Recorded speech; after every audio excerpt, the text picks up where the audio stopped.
Hi, my name is Kymberli Cook. I am the Assistant Director at the Hendricks Center, and if you are like probably 75% of the people on campus, you don't know what the Hendricks Center is. And so we're over all the way by Washington Hall. We are the Leadership Center here at DTS, and we were founded by Howard Hendricks. Hopefully you know that name. I've read a book or two. In 1986 to focus on Christian leadership. And then it became evident around the 2010-ish that cultural engagement really needed to be added as a part of what it takes to equip leaders, Christian leaders in today's culture. And so that was added with Daryl Bach in 2011. And these CE chapels were started for the center to be able to just reach out to our campus community and talk about specific issues that wrap around the curriculum, a lot like what they were saying with Dr. Kreider and Dr. Thacker, talking about things that aren't necessarily talked about in the classroom, or at least more of the practical implications and the practical outworking of our biblical and theological studies. So that's who we are at the Hendricks Center. Some of the issues that we talk about regularly and have programs to address are helping pastors and ministry leaders who have been in ministry who are facing burnout and seasons of change. We do that with our LEAD program. It's a 5-day intensive program that really is quite transformative for ministry leaders. If you know somebody or if you have been in ministry and you kind of feel like you're at a crossroads, we would love to chat with you because it's really a life-changing experience. We also help future leaders see what it takes to run and be a part of a content-driven ministry and how to engage the world in a winsome manner. So if you need an internship and anything that I'm saying resonates in your heart with what you're wanting to do with ministry, we would love to chat with you about that as well. We have several types of internships available, and we are super customizable. So if you're interested, we'll figure out how to make an internship work for you. And then one of the other major areas that we work in is giftedness, and that is actually our topic for today's chapel. It feels very weird for me to have been talking about Howard Hendricks because we have two of his children sitting here. And they have actually committed most of their lives, or a large portion of their lives, to talking about giftedness and giftedness discovery. And so as a center, we work on helping you and helping the campus, essentially with career and calling, vocational questions. What do I do with my life? Why am I here? What's my purpose? What does the Lord have for me? We help you sort through those things. And we're actually working to integrate that in a lot more areas on campus. But for the time being, we actually have a workshop, a discovery workshop coming up next weekend. So if you're interested, we would love to help you and to coach you through kind of that process of figuring out what's going on and what might be next for you. So, but we are talking about giftedness today in our chapel, and there's nobody better to talk to us than these two. So I'm going to introduce them. And for the record, we did not coordinate the green, but it's looking good, isn't it? Yeah. So first we have Bev Godby is a senior associate at the Giftedness Center. She specializes in college students, young adults, and women in various kinds of life transitions. She holds a degree from Wheaton and from UTD. She's a former educator and audiologist, and I love this, and is particularly attuned, do you get it, audiologist, to how the giftedness of her clients expresses itself in the whole of their life narrative and their relationships. She's also a mother of 3 grown daughters and is married to Dr. Dale Godby, who is a clinical psychologist. So thank you so much for being here, Bev. It's a wonderful honor to have you here, especially like Hendricks Center. Hendricks is great. You weren't Hendricks, it's Godby now. I get that. Okay, Bill is my boss, and She's my boss.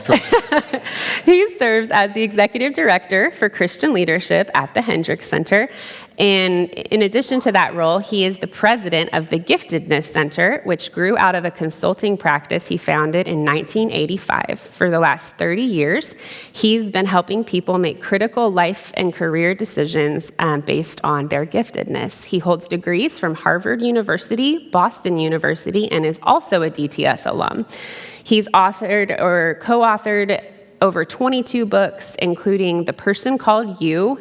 Are you ready for like the biggest sell? The Person Called You, Why You're Here, Why You Matter, and What You Should Do with Your Life.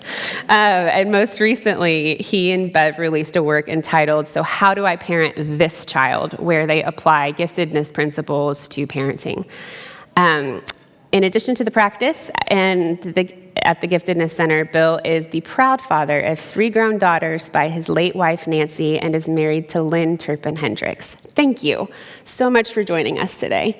So to start off, actually getting to the giftedness conversation, I've used that word 5,000 times, but what is it? What do we mean when we say it?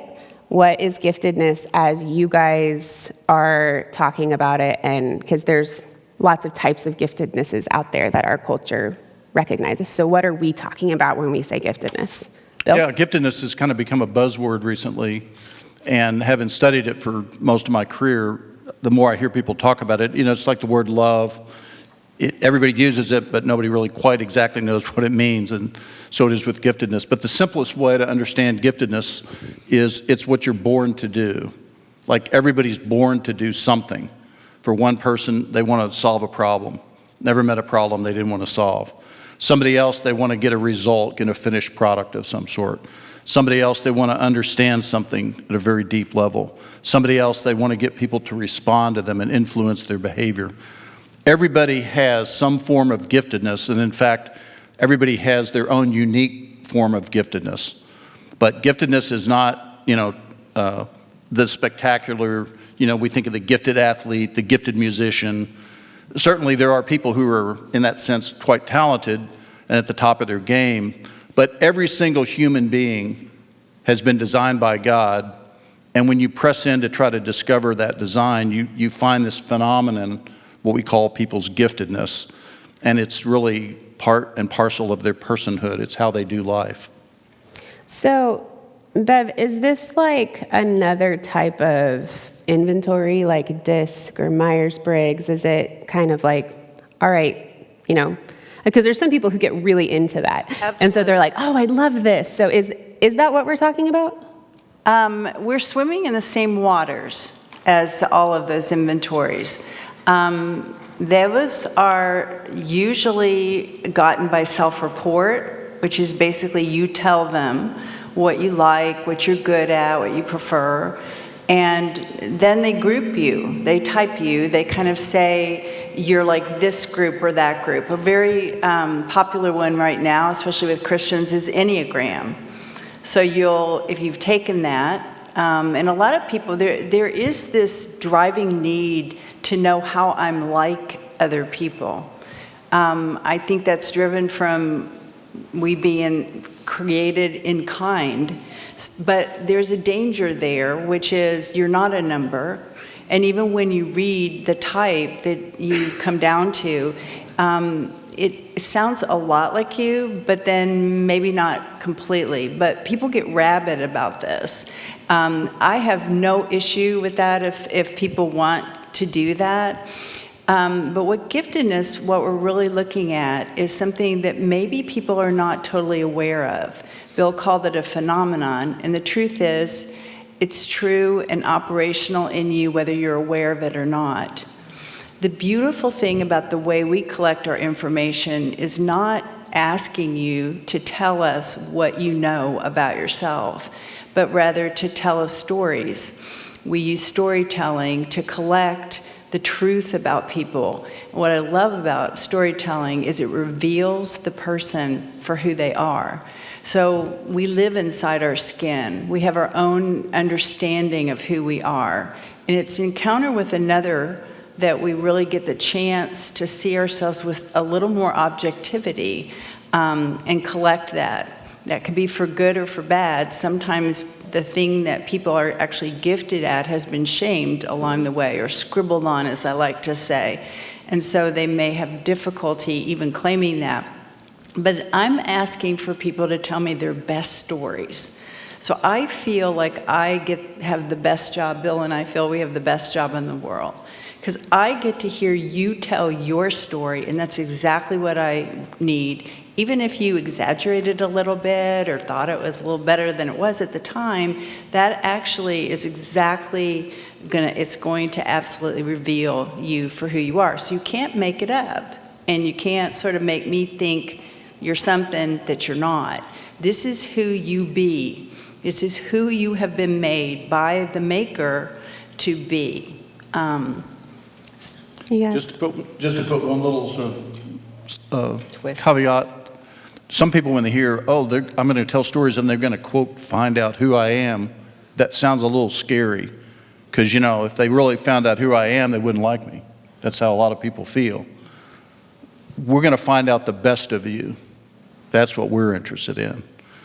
And I make a distinction for humans. We all have what I call the bad truth about us. We have our sins, we have our weaknesses, we have our failures, our train wrecks, our dysfunctions, our pathologies. We go on and on and on all day. And there's no question about it. We're messed up as humans, right? We're fallen. Like, we need a Savior. Like, let's just agree on that. Most people, that's where they live. That's what they think about themselves most of the time, is their terribleness. They've never considered that there's actually a good truth about who they are. And that's where the giftedness resides. God made you in His image. That's a beautiful thing. And what we're trying to do is to discover, well, what is that for you?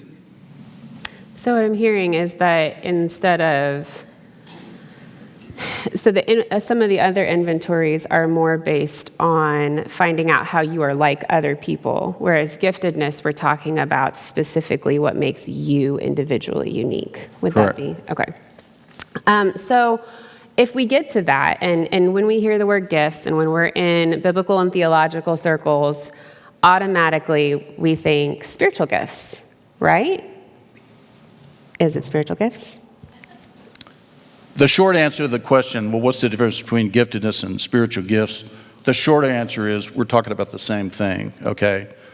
The longer answer is that we need to go back and do a whole lot more thinking about what we mean by spiritual gifts. Because a lot of what we're working with there, we've received as sort of tradition. But when we press into that tradition to say, well, where does the Bible actually teach that? Things start to get fairly murky. I mean, just take, how many spiritual gifts are there? Well, there's 4 lists in the New Testament. The problem is none of them agree. Some have 2, some have 14 or whatever. So, depending on who you talk to, there's somewhere between like 16 and 19 or 22 spiritual gifts. The fact that the lists don't agree should make it obvious, it seems to me, that nobody's trying to come up with an exhaustive list. They're all suggestive. It's like in 1 Corinthians 12, Paul's saying, we got a lot of gifted people in this church. We got some people that are administrators. We got some teachers. We got some prophets. We got a whole category of people, they just like to help. But even if there is such a thing as a limited number of spiritual gifts, and we say, well, you have the gift of administration, we still have to look inside you to figure out, how do you uniquely do that gift of administration? So there's a lot more we could say about that. We're basically talking about what God has given us. Some people say, well, there's natural gifts, there's spiritual gifts. Okay, if that's how you want to look at it, go for it. All I know is this: all that we have, we've been given. All that we are is His grace. And so any endowment you have, anything you're capable of doing, whether it's natural, spiritual, whatever, it's there because God gave it to you. And it's a good thing to be reminded, too, that when you hear, let's say, 8 stories, that's what I usually get from an individual, there's a pattern that shows up. How they do it is identical every single time. And they're not aware that they're telling me most often, any kind of pattern. Sometimes they'll get to what was satisfying about that, and they'll go, well, it's kind of like the last story. It's a pattern. So you, first of all, can't make up 8 stories that have a pattern like that. So that tells us what we're looking at is something in the person that does not change.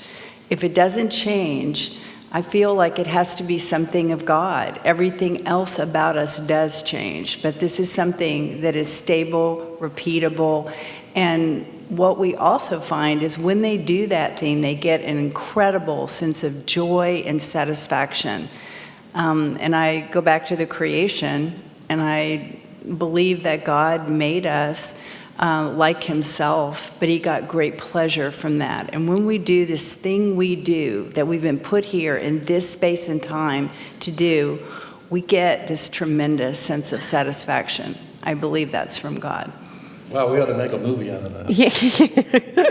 So I just want to mention real quick, because even, what we're talking about is, to a degree, a certain interpretation of the spiritual gift texts and that kind of thing. And we're in a crew that often likes to think through interpretation, that kind of thing. So if you have any questions or you want to dig further in that or anything else that we're talking about, please do text in the questions. In a second, I'm going to turn on my phone. I'm not checking out. I'm actually getting the questions.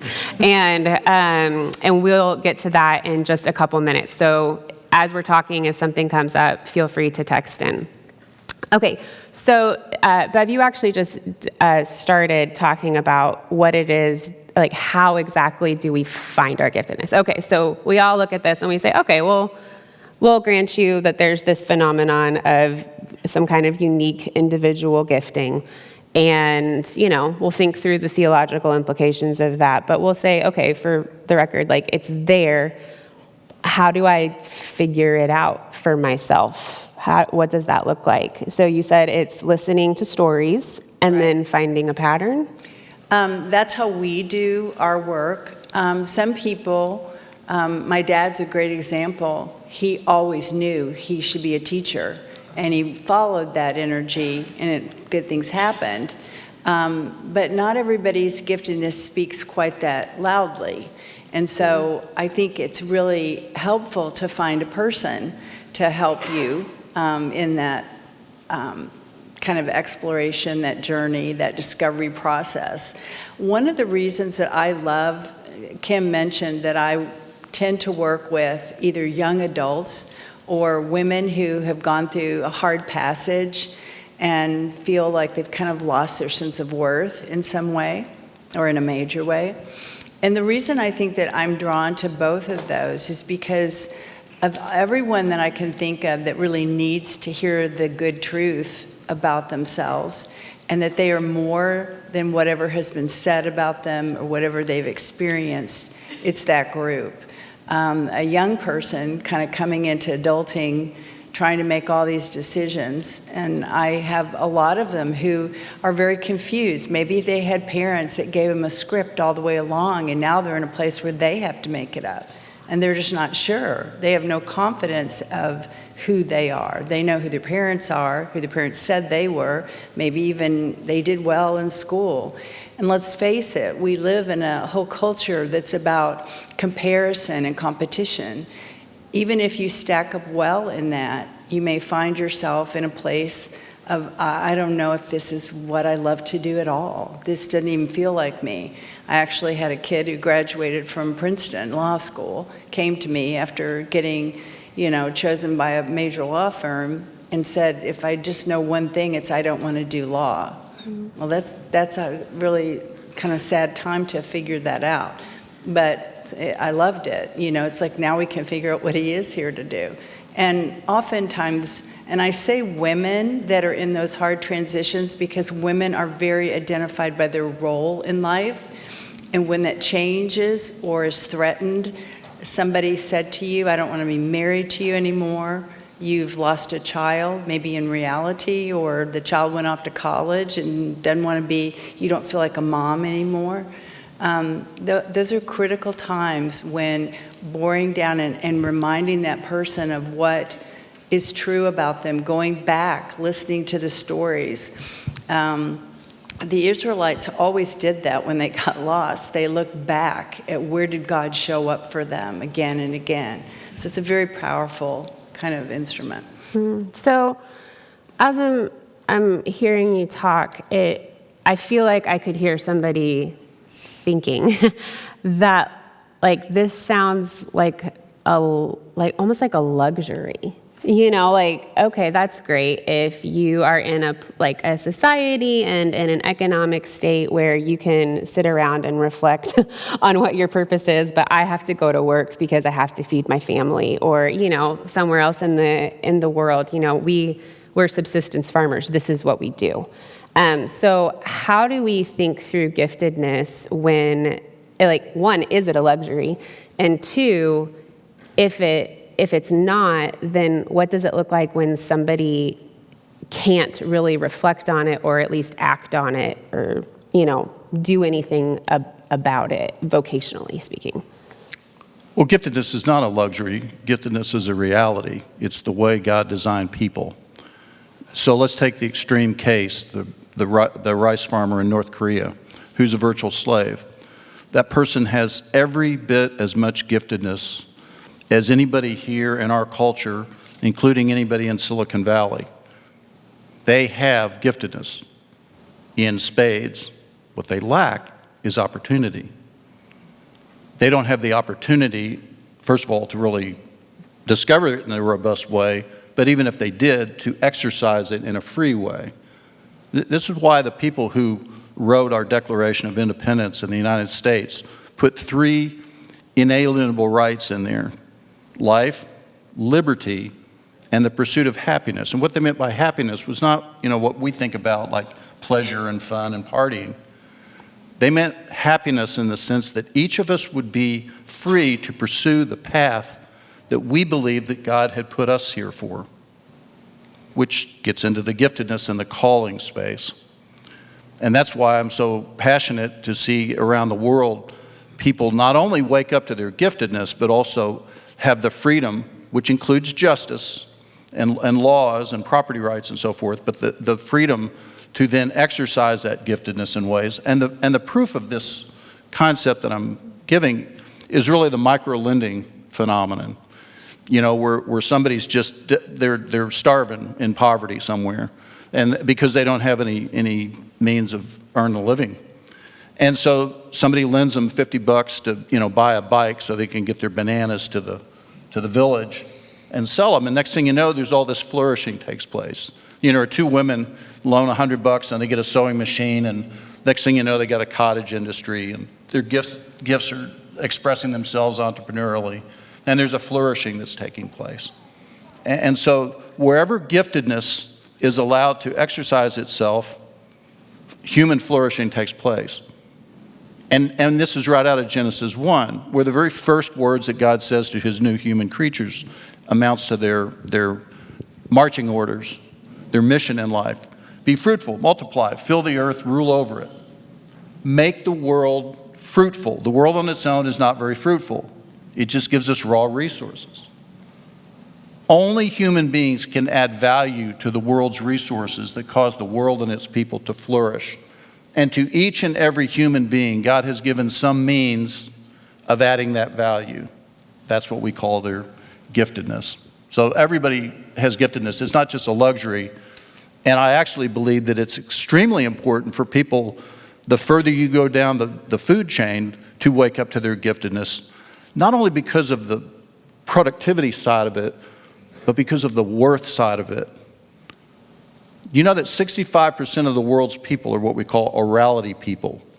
They don't read, or they can't read, or they won't read. They learn orally. And you can imagine that if you don't read, in a world that values things through money, you're down at the bottom of the chain, right? The food chain. And you feel worthless. To be able to say to such a person, oh no, it's really true. There really is a God. And he's a person. And he's made you as a person because he wants to have a relationship with you. And in fact, he's given you a means to contribute to the world and cause it to flourish. The first thing that person's going to feel is like, wow, I'm worth something. I'd never seen that before. That's life-changing. So it seems like there's significant ministry potential, right? And so we're a seminary, and we're in a room full of seminary students, like hopefully in or looking toward ministry or thinking about, how to use their whatever vocation they're in for the kingdom. And so giftedness has a service element, even potentially a missional element to it. What else does it offer ministry, and what should seminary students know about this tool, essentially, that might help them as they go forward? Bev? I think it has infinite application to our lives. When I think about giftedness, one of my daughters once said to me, "Mom, is everything about giftedness?" And I said, "Pretty much," because I talked about it a lot. But it applies to literally any question you want to give it. What is next for me? That was a question that Kim said a lot of people are looking toward, and the truth is that never, ever goes away. That question just keeps repeating every season of life. You have to kind of keep leaning into it and figuring it out. But people at the seminary are asking, what's God asking me to do in terms of ministry? And I think that this is a wonderful way for you to go back to, who did God make you to be? I will say that giftedness is not prescriptive. So it will not tell you at the end, you absolutely need to be a senior pastor, or not that. It is suggestive of things that really will fit you well. It gives you a lot of information about the context. But this is something that I remember my dad saying years ago that the seminary did not have. And he himself knew this because he was a senior pastor and found this is not a fit at all. And did it for a while, and I'm sure the people, got something from it, but he was not in a place where he was designed to operate well. So I think that was instructive, but so that's part of an answer. You have anything else you want to add to that? No. Oh, good. Really? Nothing? It's just infinite?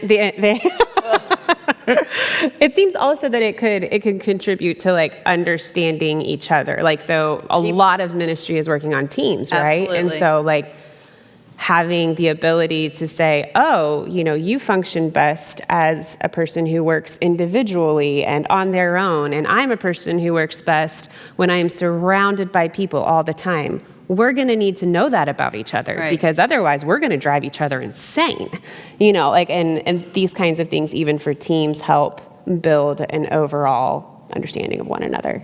Well, exactly, because it helps you, when you have an awareness of giftedness, you realize, first, people are different from me. I don't know if that's a new thought for you, but what I discover is that when we help somebody wake up to their giftedness, often one of the first reactions is, well, that's no big deal. I mean, everybody does life this way, right? No, actually not. It's like new news for them that other people actually do life differently. And they really do. And so to be aware of that, now you start looking for, well, how do you do life differently? How do you do life differently? And you see that not as a negative, but as a positive. Because another thing that humans do is that when somebody does life differently than we do it, like your spouse or your child or your parents or your professor or your coworker, they go about making decisions differently. They go about a task differently. They get interested in things much differently. It's almost human nature when we see that to go, what's wrong with you? Why are you doing it that way? Well, of course, the answer is, Bill, there's nothing wrong with them. They're just not you. Giftedness gives you a lens to see the person and honor the way God's made them and not shame them and not say there's something wrong with them. In fact, to celebrate it. And now, you're still going to have to negotiate, conflicts and differences, but at least you've got a different language and lens through which to do that. And you're changing also your emphasis to what's wrong with them to what's right with them. I oftentimes see couples, and I'll put both of them through it, and then we do a side-by-side where we look at the areas. This is not psychology, by the way, but we look at areas of relative complement where you guys just going to really fit together, and where are the areas of relative challenge. Meaning you're going to have to negotiate. You're going to have to recognize this person is wired this way. That's a different thing than she's trying to be annoying or he's so awful this way. It's about thinking that's what he instinctively, naturally does. Now, of course, there's another thing we haven't even talked about, which is managing the giftedness. And one of the reasons that we love to do this work is to help the person see, hey, this is operational, whether you get it or not. You're understanding it, how it works, and the dark side of that gift, meaning if you don't manage it, you're going to end up not in a great place. And they probably already know that because they've landed there a few times. But it's about helping them to basically do what Moses told the people, which was choose life. Choose something life-giving. How do you do that? Well, how do you do that is written into this inscription of promise, also belonging by God. Well, and what a powerful gift for those of us who have kiddos.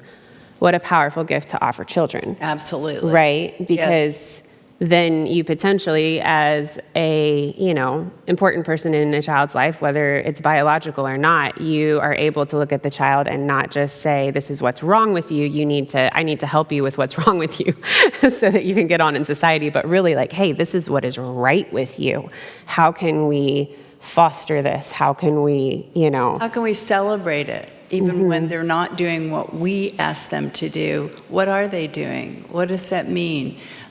We try to teach parents in this book about just observing the gift, because when they're young, they can't talk about what's satisfying to them, but you can watch them in action and know what those things are. So I'm going to turn to questions because we've got a ton.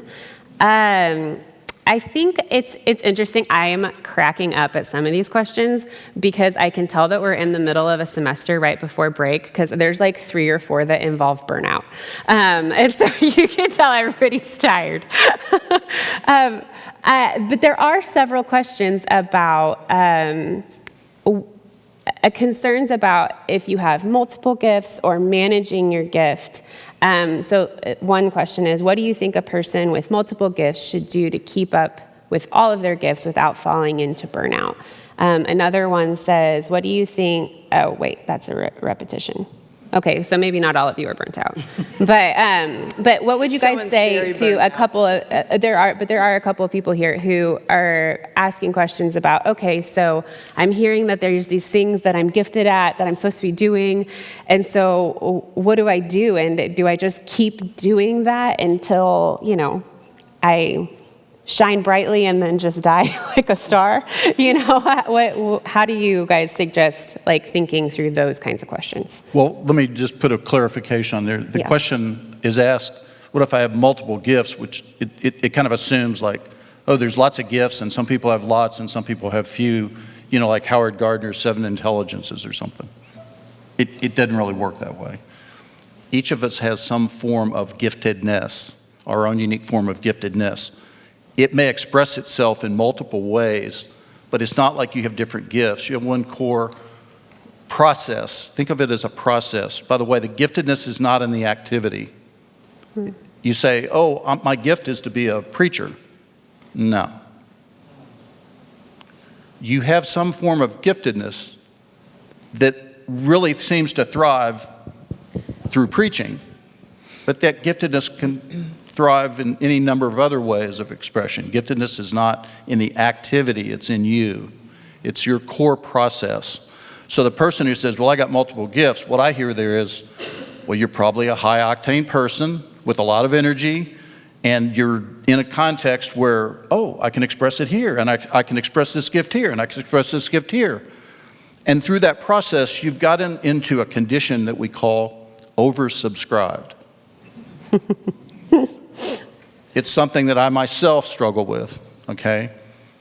And Bev talked about managing the gift, which gets back to managing your energy, which giftedness is energy. And it really gets into the theological category of Sabbathing. God did not make us to exercise the gift 24/7, 365. We can't not be who we are, but sometimes, and the Old Testament, they say, well, how about, on the seventh day do it? Still working out what it means to Sabbath in a knowledge economy, but that's a whole nother conversation. But still, we have to air the gift out. We have to not exercise the gift at some point. We have to say, no, I'm not going to, like in my case, my core process, I guess the simple way to say it, I love to impact people, in case you hadn't guessed.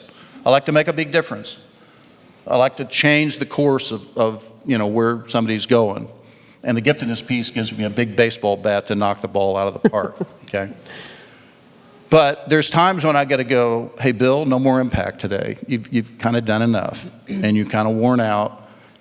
And I learned this, by the way, from my dad, who would go out and impact the daylights out of people in churches and leaders and students, and then get off that plane on, I don't know, Sunday night, Monday night, and come home, and we'd watch him crash, Because there is a need for anybody's gift to find a place to rest.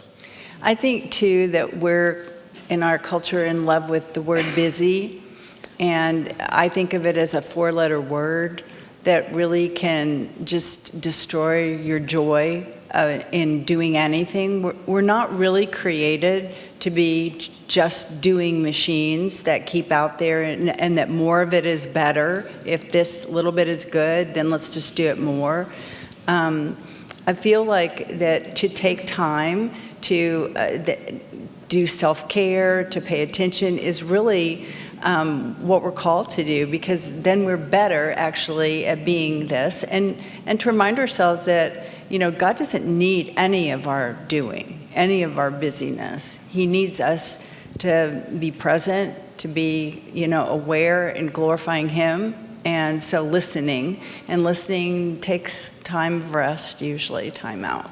Well, and Bill, I've heard you say before that I think this is an important element of this conversation, that it's not though your gift involves the use of abilities, the gift is not what you're doing, which is what you just said. Like, it's you. Like, you are the gift. Right. You are the gift to the world. And so you just being you and who God made you to be is what contributes to the flourishing. And the beautiful part is that if, the Lord has made us this way, then that actually gives you satisfaction. And so you get filled up by just being you. And so if you're doing something that seems like, you're draining and you're worried about burnout and all of that, you might be tired, but you also might not actually be functioning in your gift. That's you a might big problem. Be pouring out too much. Yeah, so. if you're doing something that doesn't fundamentally fit you, you'll wear yourself out, but it's not because of your giftedness, it's because you're not in the sweet spot of your giftedness. Mm-hmm. Think of a screwdriver trying to drive a nail. It will work itself to death, but it's not getting anywhere, but it's also not doing the thing it was designed to do. I see a lot of people in mismatches of what they're doing, putting enormous energy. Well, the Gallup organization says 70% of our workforce is doing work that probably doesn't fit them, and we wonder why people are just burning out right and left. So there's just to take a little bit of a left turn, there's an interesting question. How do you understand giftedness to function in cultures that are more driven by we than I? So what we're talking about seems like a very individualistic me. One, we need to even talk about, like, is it about my own satisfaction or an actual service? But then how do we navigate the we and the I? There's really, if we think about how God has made us, He has made us for Himself, but also for one another. So this idea that there's the individuality and then there's the community part, and those two are separate, I think is a little bit of a false dichotomy. We are wired individually, uniquely, by God, but it is always for service. It is always for what He has called us to do, what He has put into us. We know from Ephesians 2:8-9 that those gifts that we've been given are for purpose. And really what we have to think about is, are we on purpose? Are we for purpose in every day that we have? And that may not necessarily be doing a job. It may be being you in some other capacity. God has a way of surprising us sometimes. And a person said, when you said that, when you did that, I mean, it changed me. It was so profound. And it's like you were totally unaware of it, but you were living authentically. And so it was able to be used. But that's God's gracious gift. So I think we always need to be thinking about how our gift, how our way of being wired and doing life is fitting in with His flourishing of the world. How are we contributing to that? Well, and it turns out that so many of the greatest things that human beings accomplish, in fact, are accomplished when gifts are combined together in teams and organizations. I mean, it's a dark story, but that's part of the message of the Tower of Babel. You had all these individuals, all of whom had different forms of gifting, and they all come together, and they start this tower, and God looks down and He's going, man, if I don't do something, if we don't do something, there's no end of what they could do. See, these gifts are actual power. God has actually handed over power to human beings. Not unlimited power, but our gifts actually have agency. They have an effect on the world and its people. And any one individual gift, we get to assess that at our practice at the Giftedness Center. We pop the hood and we look at this giftedness and we're like, oh my gosh, look at what's here, the horsepower. This is amazing. And that's one person. So you get a group of people together, and especially then if you can discover their gifts and align them well and manage them well and organize them well, and they go to work, what do they produce? I mean, they produce things like iPads. I mean, now it's common, but I at the Knox Hendricksand store up here on the Apple store, I remember the day the iPad came out, there were people camped down the block and around the street to get that thing, and it was an amazing piece of technology. Or 777 when they built that, and here's this massive thing that can take off with all that weight and hang in the air I understand the aerodynamics, but every time I see one I go, that's a miracle right there. But hundreds of thousands of people contributed to it, their gifts. And so Bev's right. We can't see giftedness as only individual, even though it's housed in individuals. When we combine the gifts collectively, and we're smart about that, amazing things can happen. And managing the gifts may mean at times that you have the discernment to withhold your gift for the sake of other people using theirs. And that's kind of a later understanding of it. But it really is helpful to think, I'm really good at this, but I don't really know what these other people on my team are good at. Let me put that out there and see. And it may be that sometimes you sit back, and in a way, I think of it as emptying ourselves a little bit. It's kind of like we're called to be Jesus followers, and sometimes that looks like emptying yourself as opposed to, thinking you're shining always. So I think that's a piece as well. So one final question is, what do you do with someone who doesn't actually believe in their own gift or doesn't value it? They go through the whole giftedness discovery process. They tell their stories. They find a pattern, and they get it, and they're like, okay, well, that's exciting, but I really wanted to be this, or I'm supposed to be this. How do you address disappointment with what God gave you, who God made you to be? We celebrate the gift. We say, are you kidding me? I have never met anybody and discover their giftedness where I didn't myself find myself in worship. I mean, the person themselves, there may be a lot of reasons why at first they're not seeing it. Again, parental expectations factor heavily in that. But to help them begin to see the value of their gift, the joy of their gift, and that brings us to, what do you do with somebody like that? The answer is we put them with what we call a giftedness guide. We don't let them just take a bunch of information and say, be warmed and be filled. We have trained people who know how to celebrate the gift and begin to help you wake up to the significance of what God did when he put you together, and to start to make connections on, here's where this gift could be absolutely vital and invaluable in this context. And it talks so many places about how you learn, how you make decisions, who you need around you to be effective, how long you're liable to stay motivated on something.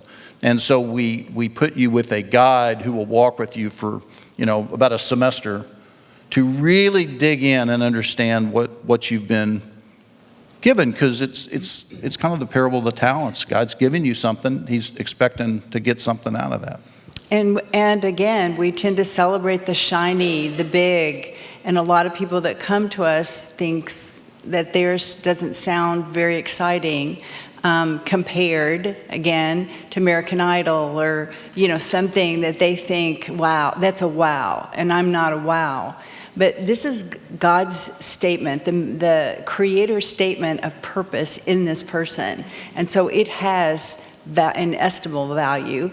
It has unique value. If they are missing in that place, then something doesn't get done in this world. So we try to also, if they're a believer, remind them that in the Gospels, the people almost always that Jesus used were not the shiny people. Were not the great people of the day. They actually were very simple, but they were using a gift in a way that blessed others. So I just want to take the last minute that we have or so and once again give a plug. Bill, do you want to talk about the Giftedness workshop that's coming up?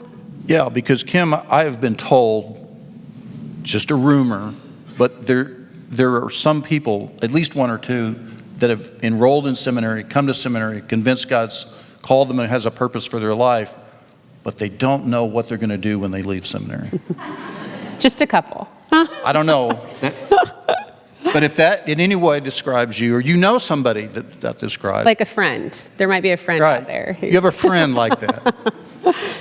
That's why we put the Giftedness Discovery Workshop together, because we want you to have a means of not just talking about giftedness, but actually discovering what is your giftedness.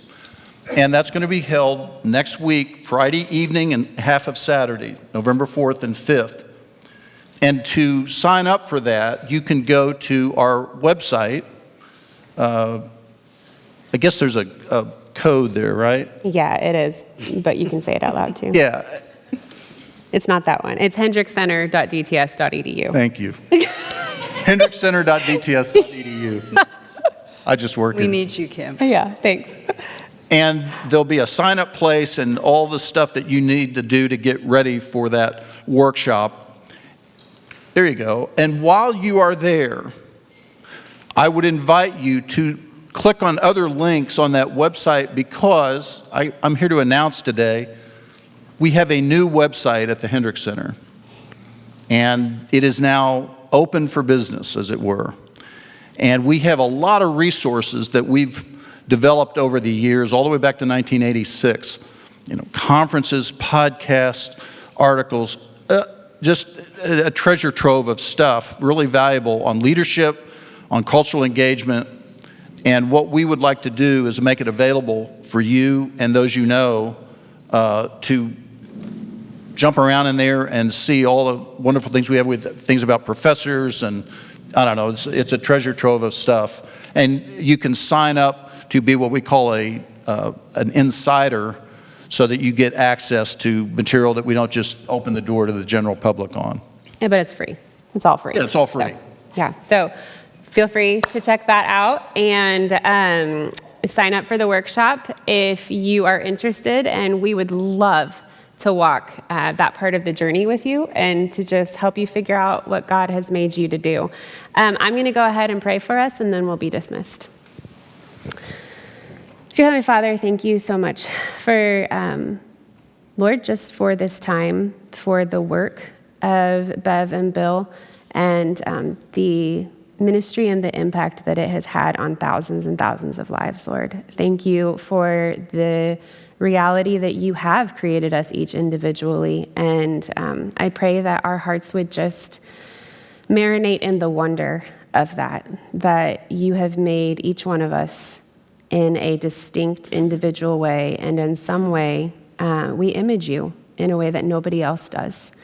And that truth can just settle in our minds and in our hearts and, quite frankly, in our hands today, Lord, as we go about our work, and that we can just worship you in a deeper and more grateful way and see that the work that we're doing really does matter, and it is the work that you have to happen on this earth and for the flourishing of this earth. And we just ask that you would be with everybody the rest of the day, that you would bless their hands as they go about studying and part-time jobs and full-time jobs. And Lord, we just thank you again for this time together. In your name, amen.